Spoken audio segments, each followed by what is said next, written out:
21 mart şənbə günü. Güzel bahar pəsli kelyatdi. Qarlar erib, yer yüzümü içilib görünüşə başladı. Turna, hanqırtlar kelib özünün xoş ovozi bilan tabiatni canlandırdı. Quyosh yiqimliq tabassumi bilan menga qaragandek, zerikib siqilgan ko'nglimga xo'shallik va umid bergandek bilinadi. Patqoq va qor kechib, yiroq etizlarga apkash bilan o'g'u to'ssammu, lekin tabiatning go'zal va ko'ngillik tuyg'usida o'z ko'nglimni xo'shal his qilardim. Va ishning ig'irligini sezmasdan o'zimni yengil ham ko'ngillik his qilib, tetik chaqqan yurib ishladim. İkinci aydan başlap at eğildən etizlarga o'g'u to'shib ishladik. 2 savatni apkashlab, qilin qorlarni kechib, etizlarga opirish bekmi tasidi. Shunda qilib, to'shib bir kunlik normani to'shqizsaqmi, yengil emas edi. Qishning ochiq sovuq, qattiq shivirg'anlarda, bulutli qora kunlarda at eğili bilan etiz orliqida qor kechib, oyoq, qo'llarimiz muzlab ishlash haqiqatan og'ir edi. İşten qaytqanda paxtliq shimning pushqiqi bilan paxtliq oyoqlarimning ichi suv, sirtim muz qatgan holda yotoqqa qarab aram qaytatdik. Kiyimlarimizni quritish uchun tam mashning atrofiga esib tashlaydik. Oyoq kiyimidan chiqqan badbo'y, sesiq puroqdan yotoqda turg'ul bo'lmaydi. O'tning kuchi bo'lmaganlikdan ko'p vaqt ho'l kiyim bilan ishga chiqishga to'g'ri keladi. Bugün ben çaqqan işlep normini baldur tamamlap, yataqqa saat 2:30larda qaytib keldim. Kiyimlerimni yeshib quritish uchun tam mashning yeniga barsam, tam mashning orqasida Tajinsa yig'lab o'tiribdi. Tajinsa bugun og'rib qilib ishga chiqmagan edi. Nima bo'ldi ekan deb hayron bo'lib, "Nima bo'ldingiz Tajinsa? Nimishqa yig'laysiz?" deb so'radim. Tajinsa o'ruq, egiz bo'yliq, yuzlari so'zinchaq, kichik chiqir ko'zlik, Qaş çaşları seriq kelgan, yüzü ve labları qansız tatırıp durgan chiroyi seriq, taralmay çuğulup mürsük düşken cansız çechini yağlıq bilan bağlap yürüydigan, nervisi çechilanğılıqdan daim açıqlanıp turgan ayal edi. Nervisinin acizliqidan qo'llari ve ağzının etrafı titrab turadi. Tajinsa, "Balalarımni sexinib ketdim" deb yana yig'lab ketdi. Men hech Tajinsaning balasi bor deb o'ylamagan edim. Hayran bo'lib, "Balangiz bormi?" deb so'radim. Tajinsa, "Ha, 11 balam bor edi" dedi. Men texim hayran bo'ldim. Yoshgina bir ayolning 11 balasining borligi ajablanarli ish emasmi? Mening faqat ishongim kelmay, chaqchaq qilyapsiz, Tajinsa dedim. Ishonmayapsiz, rost 11 bala tug'dim. Men har yili qo'sh kezaklab 4 qitim 8 bala. Oxirgi balalarim 3 kezak tug'ilgan, hammasi o'g'il edi, dedi. İdi deginiga qarab, bu bolalarga bir ish bo'lgan o'xshaydi deb o'yladim. U bolalaringiz nerede? Yo'lishingizning qo'ldimi? Siz bu yerga qanday kelib qolgan edingiz? deb qiziqish bilan so'radim. Qarang, 11 bolaning dadisi bir emas, har kezakning dadisi boshqa dedi. Men texim hayron bo'ldim. Ularning hammasi dadlarining qo'llaridimi deb so'radim. Yo'q, bu ko'chada yurgan erlar xotin bola beqish maqsadida emas, ular ko'chadagi ayollardan bir kun uning bilan, bir kun buning bilan, ba'zida bir kunda 3-4 ayolni qo'ldan chiqarib yurib, o'ginib ketgan. Ular o'ylanib, uy tutib, xotin bola beqishni xolmaydi. Uning ustiga bizga o'xshash ko'chada yurgan ayollarni hech kim olmaydi. Siz o ko'chada yurgan er ayollarning qanday ekanligini bilmaysiz, dedi men yana gapini bo'lib. Balalarınız nerede? Apınızın öydümü deb so'radim. Men sizga deb beray. Hamma balam doktorxonada qoldi. Balani tug'ib 3-4 kundan keyin doktorxonaga to'laydigan pulim bo'lmaganlikdan ham balalarni elib chiqqan bilan baqadigan iqtisodim va turar makonim bo'lmaganlikdan o'ylab oxiri hojatxonaga kirib kiyimlarimni kiyib doktorxonadan qochib chiqib ketaman. Balalar egsiz doktorxonada qoldi. Shunda qilib 11 balani doktorxonada tashlab chiqdim. Hozir men bu balalarning nerede, kimlarning qo'lida, qanday yashayotganligini, hatto otalari kimlar ekanligini bilmayman. Shu balalarga ichim kuydi. Bu yerdan chiqqandan keyin izlab baqsam deb o'ylayman, dedi. Uning bu so'zlariga hayron bo'lib, Tajinsaga qarab qoldim va uningdan u ballarni siz qandaq topsiz? 3-4 kunlik tashlab ketgan ballarni siz qandaq to'naysiz? Kimga berib, kim boqaligini nädin bilasiz dedim. Tojinsa ishonchlik holda. U ballarni ko'rsam to'nayman. Intayin chiroyli, umoq ballar bo'lib tug'ilgan. Har qaysilarining dadlariga o'xshaydigan yerlari bor edi. Oxirida tug'ilgan 3 kezakning belgilari bor. Birisining dumbisida qora xoli bor, birisining beshida oq xoli bor. Hem dachandek yerda oq chechi bor. Yana birisining bir ko'zi qora, bir ko'zi moshirangda bo'lgan. Shuningga qarab to'nayman dedi. Men Tojinsaning ona mehri bilan so'zlab o'ltirgan so'ziga qarab hayron bo'ldim. Taladan kirib bizning so'zimizga quloq solib o'ltirgan Mariya Tojinsaning so'zini quvvatlab, "Qarang Söyüngül, biz o'zimiz u vaqtda jon boqolmay yurganda balni qandoq boqatdik tanga? Men Tojinsaga o'xshash o'g'limni boqolmay 4 oylik bo'lgan balani cho'ng ko'rikda ko'chada ketayotgan bir odamga 40 so'mga sotdim. Hozir u balning nada ekanligini bilmayman. Men shu balamni ko'p o'ylayman. Yuragim siqildi. Dunyo yuzida bir ko'rsam deyman" deb ko'zlariga yosh oldi. Men bularning degan so'zlarga hayron bo'lsam-mu, bola uchun ezilib turgan ko'nglimni o'ylab, ularni bezladim. "Yig'lamanglar. Bendiga qiyin bo'lgan bilan Alloh oson. Biror sabab bilan Alloh bolalaringlarni sizlar bilan ko'rishtirsa ajab emas. Har ish Allohga oson. Yig'lamanglar. Alloh sizlarga yordam qilsin" dedim. "Jinim qarindishim deganingiz kelsin" deb qo'llarimni tutib xushal bo'lib ketdi. Xitoy hukumatining usti ochiq turma bo'lgan go'ngshilishish siyosati xalqni o'z erkinligidan, o'z boyligi, yer, suv, uy joylaridan ayirib tutqun holatga tushirib qo'ydi. Xalqqa shanba, yakshanba, hayit oyim, bayram, dam olish kunlari yo'q. Kech-kunduz majburiy eg'ir emgak bilan yillar bo'yi ishlab, qo'li bir tiyin pul ko'rmasdan qo'rsoq to'yib tamoq, üstü bütün kiyim kiyip görmegen xalq kelajakdan ümidsizlanib, go'ngshidan ketish chorasini qancha izlasimi mumkinchilik yo'q edi. Chunki go'ngshidan ketsa o'z vatanida o'zi qora noput bo'lib, ishsiz, pulsiz, uy makonsiz, ko'chada tamtirib turmaga kirishdan boshqa chora yo'q edi. Mana buningdan go'ngshi turmushida o'sgan oq ko'ngil, sodda, chiroyli qizlar go'ngshi turmushidan qutulish niyatida yamonlarning oldam xaltasiga tushib, vayron bo'lishga majbur bo'ldi. Har birisining beshidan o'tganini yozsang, bir roman yozgudek voqea bor. Anglasang ularni hech aybligim kelmaydi. Tajinsazning so'zini anglab ko'nglim aski bo'ldi. Bu bechora onalar o'zining yurak parisi bo'lgan bolalarini boqolmay tashlab ketishga yoki setishga majbur bo'lib qolgan. Yangi dunyoga ko'z ochgan bolalarning ona mehrini ko'rmay, mol o'rnida setilib, qimmatsiz tashlanib qolishiga majbur bo'lgan nima degan ichinarliq hol bu. Haqiqatan yuragim ichishdi. O'rma vaqti 64-yili 25-iyun payshanba. Yozning qattiq issiq mezgili, atrof to'nur taptadek yilinjab, yiroqlarni aniq ko'rgili bo'lmaydi. Yozning qattiq issiqida ertagan soat 10 dan tushdan keyin soat 4 gacha bo'lgan oraliqda taloga chiqish mumkin emas edi. Chunki oftob o'tib, odamning ichidan qon o'tib, dizenteriya og'riqi bilan og'ritadi. Shu sababdan yoz kunlari sahar soat 4 dan 10 gacha ishlab, 10 dan tushdan keyin 4 gacha dam olamiz. Bu vaqtda yotoqdami odam turib bo'lg'isiz tinjiq issiq, jon qo'yg'udek yer topolmaydik.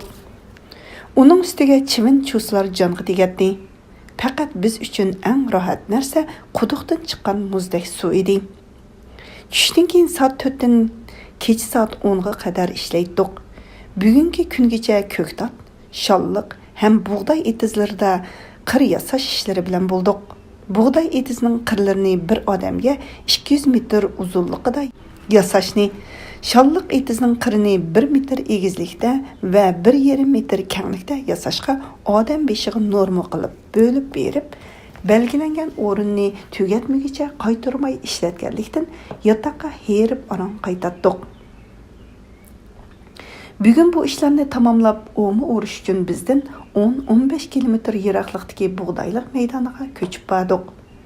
Bu maydonda o'z vaqtida cho'ng planlar bilan egiz ko'tarib qizil xish bilan ishik, derazlarni yo'g'on qilib yasalgan cho'ng binolar bor ekan. Deraza eshiklari texi o'rnatilmagan bo'lsa-mu, lekin yaxshi silinganligi bilan odamning ko'ziga chiroyli ko'rinadi. Ostimizga samolyotlar selib o'rinlarimizni ratlab joylashib oldik. Tashkil butun Shigubi bo'yicha yig'in ochdi. Har bir odam beshiga bir kunda 2 mu yerdagi bug'doyni o'rish ham bir tal boshni etizda qoldirmay pokiz o'rish lozim. Agar normani oshirib o'rilsa, mukofotga tomoq normasini ortiq beramiz. Agar normaga to'shmasa, tomoqni kam beramiz. Bir oyning ichida butun maydondagi bug'doyni o'rib tugatishimiz lozim. Bu tashkilning belgilamasi deb hatto ko'riladigan choralargacha uqtirib o'tdi.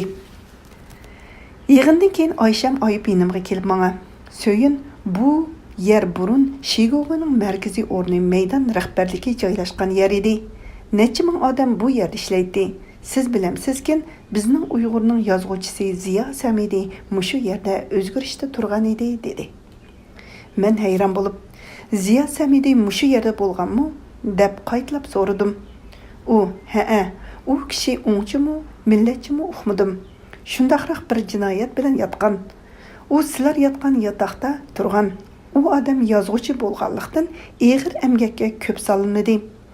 Ko'p vaqt yotoqda bo'ladi. Kishilar yozuvchi odam ekan, ishqi chiqmay yozadigan nimalar yozdigandu deb hayron bo'ladi. U odamni mushu yerda ko'rgan edim. Ocharchilik boshlanib, kishilar o'lib, odamlar ozlab ketdi. Uning bilan tang tog'dan kelgan suvlarmi qurib, bu yer tashlandiq bo'lib qoldi. Changbu hozirgi o'ringa ko'chib keldi, dedi. Menmu Ziyo Samidi to'g'risida bundaq ahvollarni anglab ko'rmaganlikdan rost shundoq bo'lganmidi deb o'ylab qoldim. Biz kashlik tomoqdan keyin elektr yo'q deb baldur yotdik. Amina o'rniga yetib etib, "Hey qizlar, men qo'lga ilinib bugungidek ozoda yotoqda yetib ko'midim. Havosimi toza, nima degan yaxshi? Bütün yoz mushu yerda bo'lsa qandoq yaxshi bo'ladi" deb ikki qo'lini so'zib, deb ketdi. Zaynab, "Shuni deyman, men hammadan chivinning yo'qligiga xo'shal bo'ldim" deyishiga uning so'ziga qo'shimcha qilib Sajida, "Hey qizlar, chuvsini unutib qoldinglarmi? Bugun ularning xoli ozoda uxlaymiz.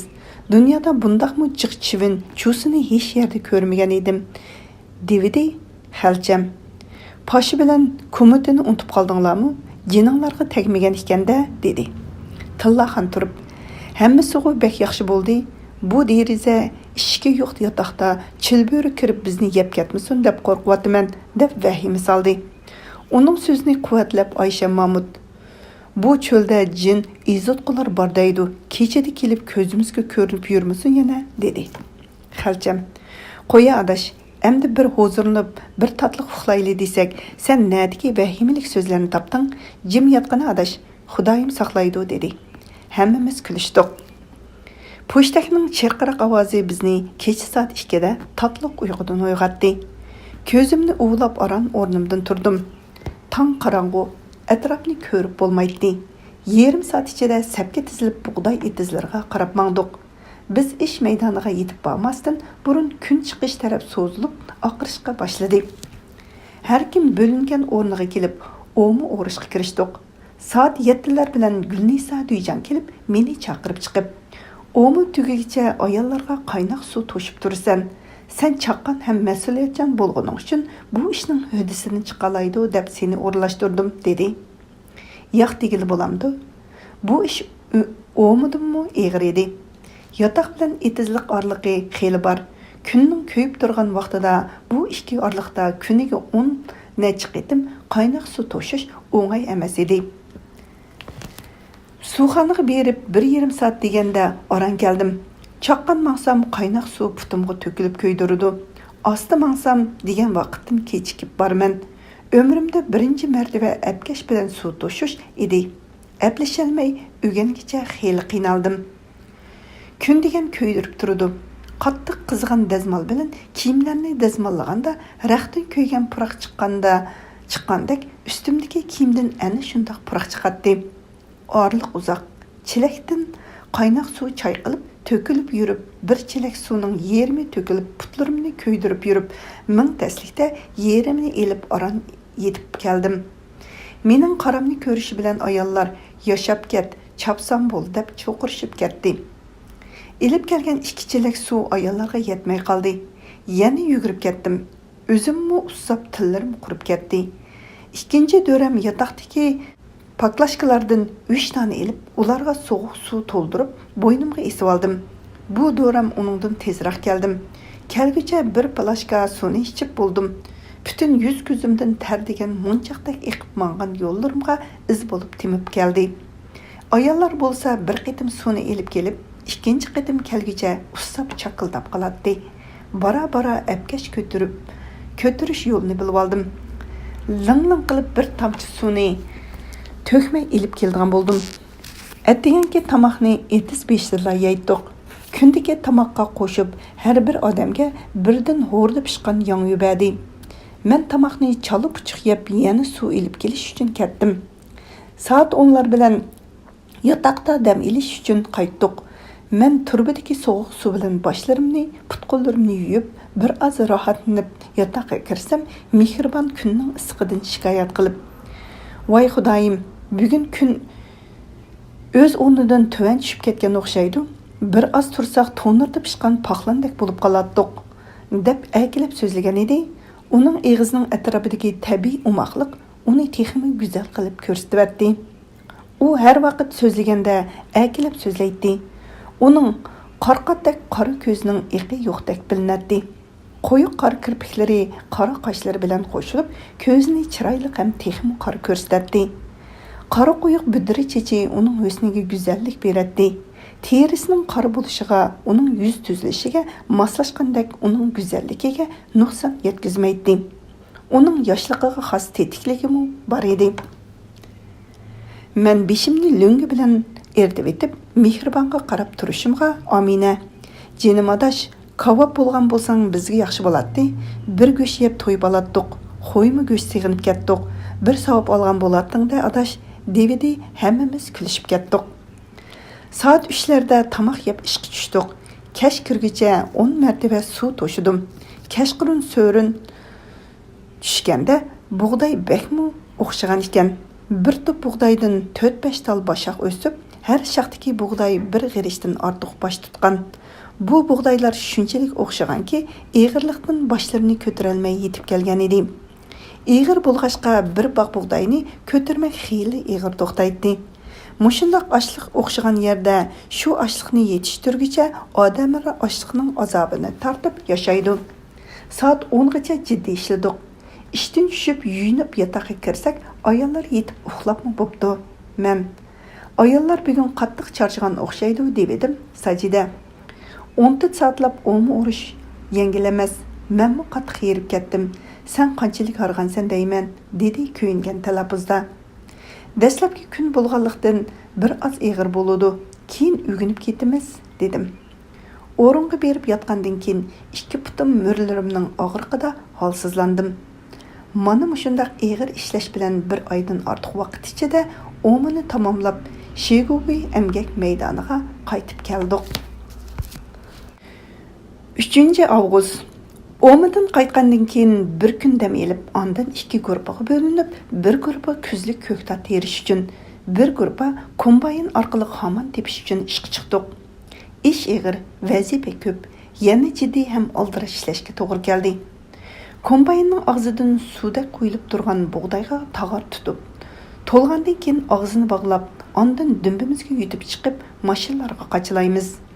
Kombaynning yolmovuzdek yutishiga 4 ayol bog' tashlab ulgurolmaydi. Uning yo'g'on egiz murisidan bug'doyning samollari qarachaq bilan to'kilib turadi. Bosh ko'zimiz odam ko'rgisiz chang bo'lib ketadi. Ter bilan chang qo'shilib chiroyimizni to'nuqsiz qilib tashlaydi. Kombaynning to'xtamay taraqlab tez harakat qilishiga ulgurish uchun mashinadagi ishlash kerak edi. Sabrinsa tag'arning og'zini ichib etib, bugun onamdan tug'ilganimga rostdan to'ydim. Herib o'lay dedim. Tag'arni tutib mashinaga elib chiqishcha jinim chiqili oz qoldi deb Köynikining yengi bilan yuzidagi terlarni surtib, ko'ziga kelgan yoshlarni yutishga tirishadi. Savrinsaning bosh ko'zlariga oppoq chang o'ltirib, xuddi to'pi yo'lda uzun yo'l mengib kelgan yo'lovchiga o'xshaydi. Ter bilan to'pi qo'shilib yuziga loy surkilib qo'ygandek ko'rinadi. Men uning chiroyiga qarab kulib ketdim. U menga qarab qaqaqlab kulib, "Voy so'yin, hozir bizni birsini ko'rsa, jin ko'rdim" deb qo'rqib qochadi. "Nima bo'lib ketdi qaramamsiz? Bu tog'arlarni erlar ko'tarsa bo'ladi. 100 jing xeyli ig'ir narsa ekan. Put qo'limda kuch qolmayotdi" deb mening keynimdan tog'arni orqalab mashinaga chiqarib ketib berib etib, yiqilib tushib tizini qattiq og'ritib oldi. Tog'arni mashinaga qo'yib kelib, ustidagi yukni ilib turgan edim. Tizlari qanab doktorxonaga ketdi. Ko'p o'tmay tushlik tamoqqa chiqdik. Yuz ko'zlarimizni yuyib tamoqqa o'ltiratdim. Udulimda parang qilib tamoqni yeyotgan Turaxon tamoqiga qo'lni uzdi. "Mening ninimni kim oldi? Qaysing yeding?" deb tovlab ketdi. Yenidagi o'ltirgan Tillaxon bilan Zaynabdan gumonlanib, "Sizlar oldinglar" deb og'zini buzib tillab ketdi. Ular, "Turaxon, biz olmadik. Biz midirlamay o'ltirib o'z tamoqimizni yeyotimiz. Sening yeningga bormidik" deysimi, ularning gapiga quloq solmay, "Mening tamoqimni yegicha" deb og'zini shundoq buzib ularga devayligan edi. Tillaxonmi sakrab turib, og'zini buzib Turaxonning yoqasiga eslib, ikkisi hash-pash degicha bir ikki mush selishibmi oldi. Yugurib berib ularga, "Qo'yinglar, har ishni chiroyli hal qilinglar" deb ajratdim. Yenimda o'ltirgan Sajida Turaxon, "Neningni hech kim olmadi. O'zing yeb bo'lding. Gap bilan bo'lib bilmay qolgan bo'lsang kerak. Men qarab o'ltiribdiman. Hech kim sening yeningga kelmadi" dedi. Turaxon o'ylanib turib, "Men hech tomoq yeganda qilmadim-ku" deb o'rniga kelib o'ltirdi. Hammamiz jim bo'ldik. Rost qattiq ishlab qo'rsoq ichib kelganda bu kichik mo'miga non, qo'rsoq to'ymagandan keyin tomoq yegandekmi bo'lmaydi. Eshakdek ishlatgandan keyin hayvon yemaydigan gavlangni to'yg'udek ba'zi bo'ladi deb o'ngshib Turaxon talaga chiqib ketdi. Biz anglamagandek bo'lib tomoqimizni yeb jim o'ltirdik. Bundaq so'zlar chiqqanda kadrlar ishxonasiga yetkizgicha oldiraydigan chiqimchilarmi oz emas edi. Degandek 15 minutdan keyin Turaxonni kadrlar ishxonasiga chaqirib elib ketdi. Mana shunday qilib ishlab 20 kun ichida xomandagi bug'doylarni tog'arlarga qochilib, mashina bilan Urumchiga yo'lga selib, xomanning ishini tugatdik. Bu mashinalar poyezd stansiyasiga berib, bu bug'doylarni Xitoy o'lkalariga qarab yo'lga soldigandi deb o'ylab, mashinalarning keynidan qarab qoldim. Milliy armiyadagilarning tövanga tushirilishi 24-avgust. Yangzi bilan ikkimizni bug'doy yuyishga bo'ldi. Әттеген таң yo'rishi bilan chiqib, quduq beshida kuniga 10 tog'ar, har birisi 100 kilo keladigan bug'doyni yo'g'on sirliq oq tasqa to'kib, og'ziga süzgichlarni qo'yib, yuyib chiqamiz. Tushkicha yeyib, uningdagi toshlarni terib, quritib tushdan keyin tog'arlab, iskilotga qo'l harvolar bilan to'shib olib birib, әді yuydigan bug'doylarni o'lchab, elib chiqib qo'yamiz. Әттеген таң qarong'usida harvo so'rab kelyotdim. Shahar tarafdan bir mashina qurolliq Xanzu shaxschilar keldi. Ularni ko'rib ko'nglim dakki-dukiga tushdi. Yangzimi nima uchun qurolliq harbiylar keldi deb hayron bo'lgunicha mendan so'radi. Bilmadim, nima ishga keldikin dedim. Orliqdan yarim soat o'tmay u mashinaga yuk taqlarini besib milliy armiyaning askarlari chiqib, bizning yenimizdan o'tganda shapkalarni ilib planlatib, "Xo'sh, salomat bo'linglar" deb mangdi. Ha, armiya almashgan ekan. Milliy armiya ketib, Xitoy armiyasi keldiganda deb o'yladim. Keyin angsam butun milliy armiyadagilarni armiyadan chekindirib, yeza va go'ngshilarga tövanga tushirib tarqitib etgan ekan. Buni anglab ko'ngilsiz bo'ldim. Milliy armiyani tarqitib go'ngshilarga tushirib etish Sharqiy Turkiston xalqi armiyasiz qoldi demakdir. Armiyasi bo'lmagan xalq qul va asir bilan millat bo'lib qoladi. Bu eng cho'ng yo'qotish va qo'rqinchli holdir deb ko'nglim bekmi beyaram bo'ldi. Qadamma-qadam asirlikka tushib ketib bormiz degan o'y mening ko'nglimni oromsizlantirdi. Gulnisa Duyjangning erini armiyadan chekintirib, ishchi qatorda Changboda elib qapti. u 30 so'm maosh elib biz bilan birga qora emgak qiladi. Xalqning aziz jangchilari qimmatsiz bo'lib mushu kunga tushib qoldi. Bizning kutgan umidlarimiz nelarda qoldi? İsmailning fojialik hayoti 27 sentabr. Duyjang men bilan 8 qizni etiz beshidagi qishliq ko'ktatlarni harvularga qachilab berish uchun bo'lib, qolgan ayollarni ko'ktat o'rinlarida ishlash uchun elib ketdi. Biz yotoqning do'qmishidan burilib chiqishimizga ot egli tarafdan 3 ot qo'shgan rezinki chaqliq 3 harvi kelib, birinchi harvi to'xtab bizni selib, erlar ho'ylisining keynidagi ko'ktatliq maydoniga elib mangdi. İsmail harvi ustidagi chapanning ostidan 2 qo'g'ini elib, ayollarga tilimlab tortmoqchi bo'lib edi. Ayollar chang silib hech nimaga qaramasdan yerib yeyishga tamshaldi. İsmail, "Voy ayollar, to'xtanglar, kesib beray" deb ulardan tortib, elib qo'g'inni tilimlab kesib berdi. Ba'zilari shapaqni chiqarmasdan yeb ketgan edi. İsmail hayron bo'lib turib qilib, ikkinchi qo'g'inni oldirash tilimlab, ulardan qochirib bir tilimni menga uzatdi. Men "Rahmat, yemayman" deb olmadim. İsmail qo'g'inni tutib turib qilishiga yana bir ayol qo'lidagi qo'g'inni kapli qilib tortib elib yevoldi. İsmail qalam tirichini surtib, og'zini yeyib "Söyüngül, siz bularning bergan 3 vaqtlik tamoqiga rozi bo'lib, o'z nafsingizni tutib apsiz. Men sizga qoyil bo'ldim. Endi siz qancha yil yotsingizmi, hech vaqt xor bo'lmay, o'zingizning issiqligini saqlab qolalaysiz" dedi. Men "Rahmat" deb kulib qo'ydim. Ko'z yetmagudek keng etizda erlar shakar lobini qo'lab ilyotdi.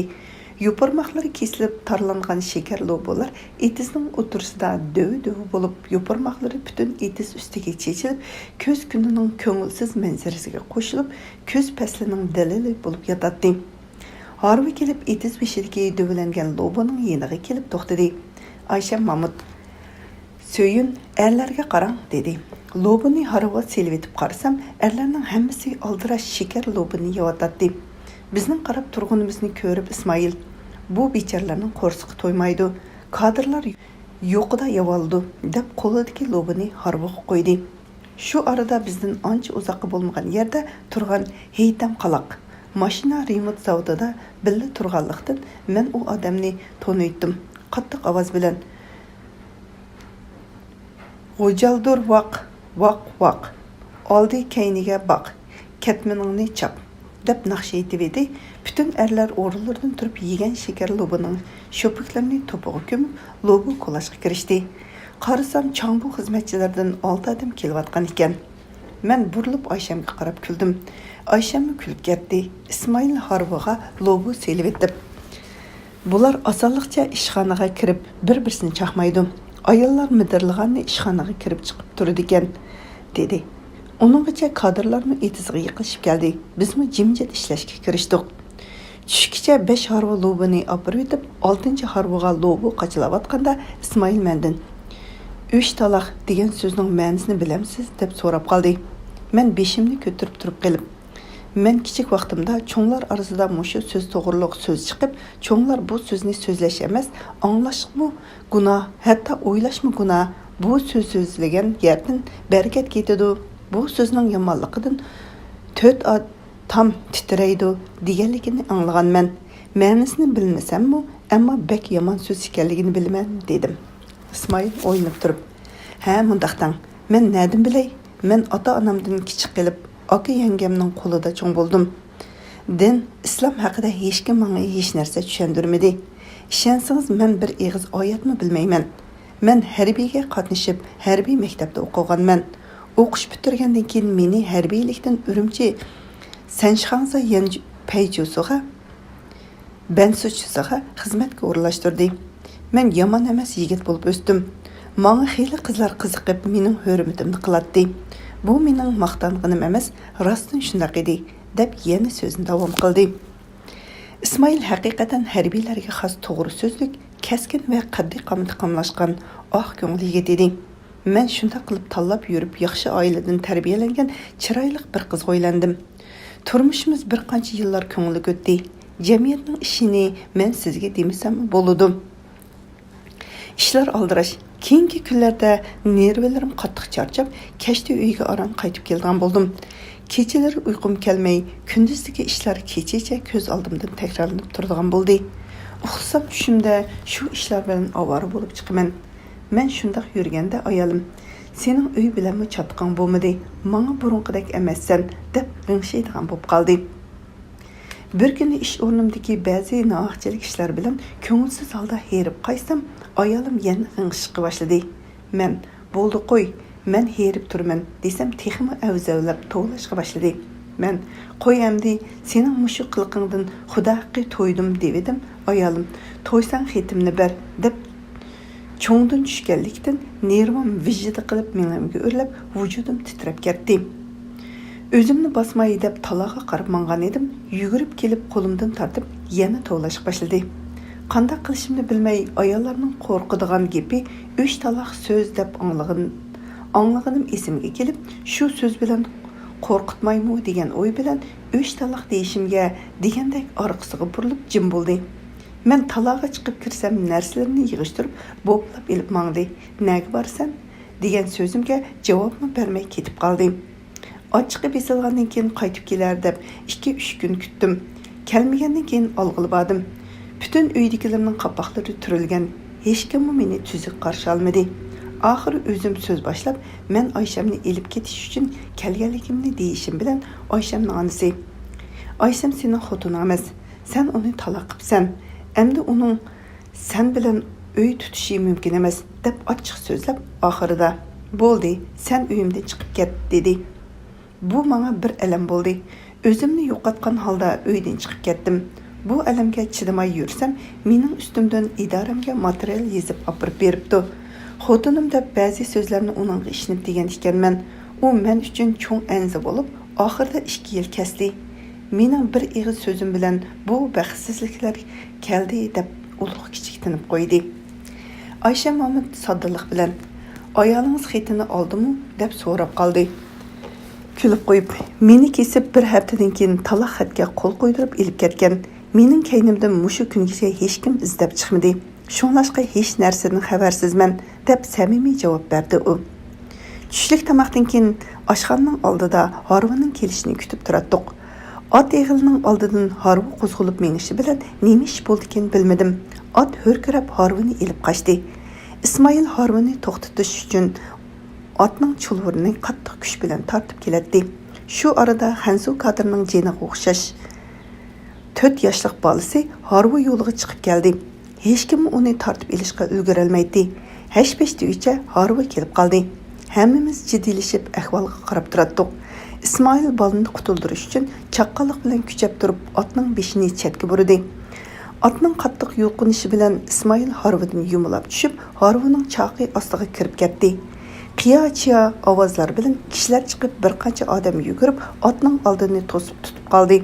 Ismoil chang to'pig'i milinib yo'lda yotadi. Yuragim chiqqandek bo'lib, og'zimga tiqilib to'xtamay chakraydi. Put-qo'limda kuch qolmay titraydim. Oysha Mahmudmu g'alg'al titrab tishlari bir-birsiga tegib chaqildaydi. Odamlar yig'ildi. Ismoilni hushsiz holda ko'tarib o'zining yotqiga ilib ketdi. 2 kundan keyin Changbo maydonining mashinasi bilan shahar doktorxonasiga ilib ketgan edi. Yana 2 kundan keyin yondirib ilib ketdi. Bel o'mirtqisi sunib, yo'liniga ta'sir bo'lib, beldan tövni polish bo'lib qopdi. Hech nimani sezmaydi ekan. Doktorlar uningga hech qanday amal yo'q debdi. Aksimi saqi elib ketib, bu holda yerim jon qilib akilib bersanglar, men qanday qilman, baqalmayman deb yondiribdi degan xabarni angladik. Shuning bilan maxsus bir odam qaraydigan holda o'rin tutib yetib qoldi. U texi yosh edi, bek ichinchlik ahvol bo'ldi. Uning uchun ko'ngillarimiz shundoq yomon bo'lgan holda ishqa bordik. Hammamiz o'z ishlarimiz bilan mashg'ul bo'lib ishlayotdik. Erlar tarafdan egiz bo'yliq, baslik, uzun qora burutliq, qandaqdir odamga qiyofati qo'rqinchli surlik ko'rinadigan bir kishi biz tarafga yalangoyoq holda cho'ng-cho'ng atlab keladi. Qisqa kang shalvirining pushqiqining har qadam atlaganda lapaqshib uni texmi surlik ko'rsatdi. U odam to'p-to'g'ri biz tarafga qarab keladi. Ayollar, "Hajabmi qo'rqinchli odam-ku" deb o'zlarini chetga oladi. Men hayron bo'lib, bu kimdi deb qarab turardim. u odam udul mening oldimga kelib salomlashdi. Menmi bu odam meni taniydigan odam bo'lsa kerak, eslay turatdim deb o'ylab chondirmay salomlashdim.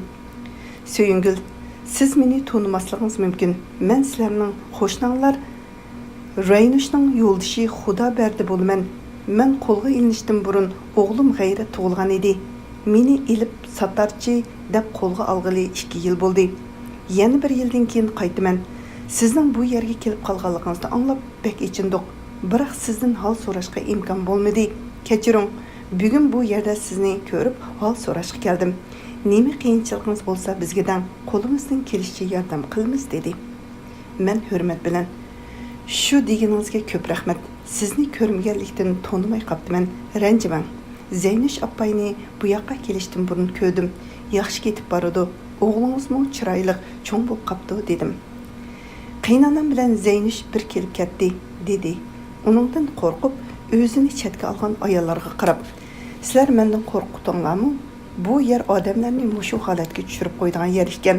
Menmi qo'limda dövlətim bor vaqtim bundaq emasdim deb menga qarab, yaqinda qaynonam keladi, balki siz bilan ko'rishib ketar dedi va men qaytay deb yana cho'ng-cho'ng chamdab ketdi. Ayollar menga qarab, "Söyün, u odamdan qo'rqmay qandoq paranlashdingiz? Xuddi devilarga o'xshaydigan odam ekan. Tanimsiz" deyishdi. Men ularga bizning qo'shnimizning va mening o'qituvchimning yo'ldoshi ekan. Men ko'rmagandim, shunlashqa tanimay qoldim dedim.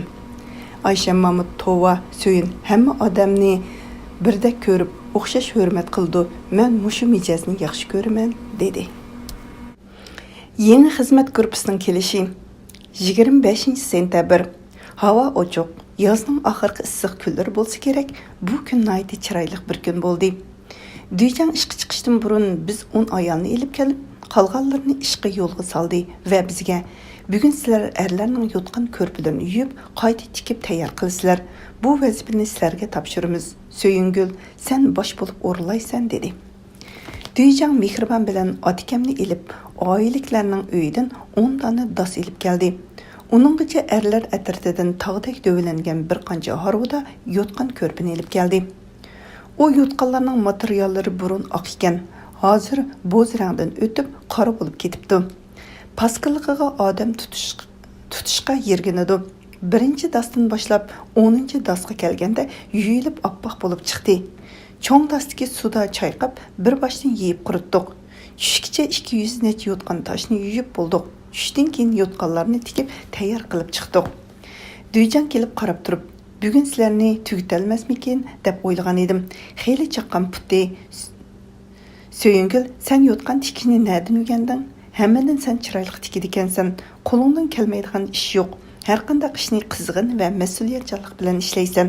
Xarakteringmi yaxshi, aqllisan. Hamma tarafing yaxshi, ammo masala sening shu bir ideyangda o'zgarish bo'lmaydi, dedi. Men undaq demang Duyjan. Men yaxshi o'zgaryapman deb kuldim.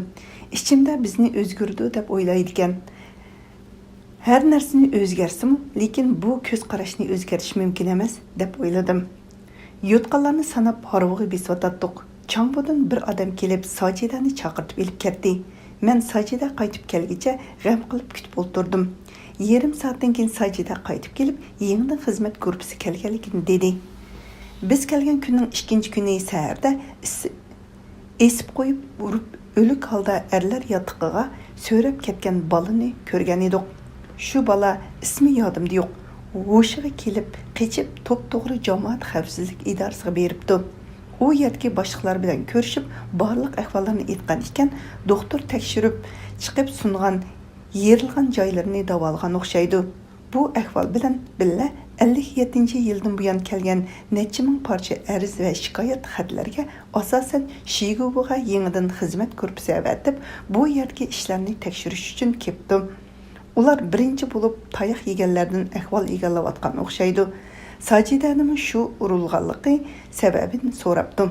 Uning keyindan Aygul, Otikam, boshliq 20 dak ayolni bir-birlab elib chiqib ahvol egalladi. Xizmat korpusiga Barat Duyjan degan kishi bosh bo'lib keldim. Barliq ayollar xushal bo'lib, Wangji Shuban ustidan va Changjang ham boshqa odam urgan xansulardan shikoyat yog'dirdi. Odam urg'uvchilarning hammasi xansular, tayoq yeguvchilar, millilar edi. Nega borsang yurakni ezadigan mush ish edi. Birer oydan keyin shu odam urgan kishilarni Changchangdan boshqalarni tövenge tushirib qora xizmat qildirdi. Bir qancha vaqtdan keyin heliqi jallod chiroyi bakshi Wangji Shubat yo'qolib ketdi. Shuningdan keyin ilgari oxir uni ko'rmadik. Balki uning ish o'rnidan yo'tkab ketdimikin? Hammamiz xushal bo'ldik. Xuddi ozodlikqa chiqqandek yengil bo'lib qoldik. Xizmat gruppasi kelib bizning turmushimizmi bir oz yaxshilandi. Haftasiga birer martaba oq undan mo'mi yeydigan, oyda bir martaba yog' go'shtsiz bo'lsa-mu suyuqash berilgan bo'ldi. Allohga shukr, odam uradigan ishlar yo'qoldi. Biroq yana shu oshqo'rsaqlik va eg'ir emgak. Biz xizmat gruppasi to'g'risida so'zlashib o'tirdik. Yinimizga Saodat bilan Xalcham xijolat bo'lgan holda kelib o'tirdi. Biz ularga kelinglar deb surilib o'rin bo'shatdik. Ular bir-birsiga qarashib qisilgandek bo'lib, Sajida o'tganda Maynur bizga qochgan bo'lib, yotoqning keyindagi maydonning chetida mökünib turib sizlarni tutqili kelgandek o'rninglardan turib qaytib kelinglar. Tashkilga ham ayollarga Sajida bizni qochirdi, qechib ketinglar deb o'rgatdi, deb aytinglar. Men ish boshqaruvchi bo'lsam, sizlarga yordam qilaman. Qiynalmay yashaysizlar dedi. Biz ma'qul deb sizga yolg'ondan tuhmat qilgan edik. Siz og'rib qolgandimi, bizni sizning yiningizga kirgizmagan edi. Xafa bo'lmang, bizni kechiring dedi. Biz turib kelib, oldinga kelsa uningdan kesh degan maqol bor. Buningdan keyin yolg'on so'zlab kishilarga tuhmat qilmanglar dedik. Saodat, biz Duychanga kirib degandik, bizni qattiq aybladi. Ikkinchi, undaq yolg'on so'zlasanglar, biz sizlarni jazolaymiz deb tanqidladi dedi.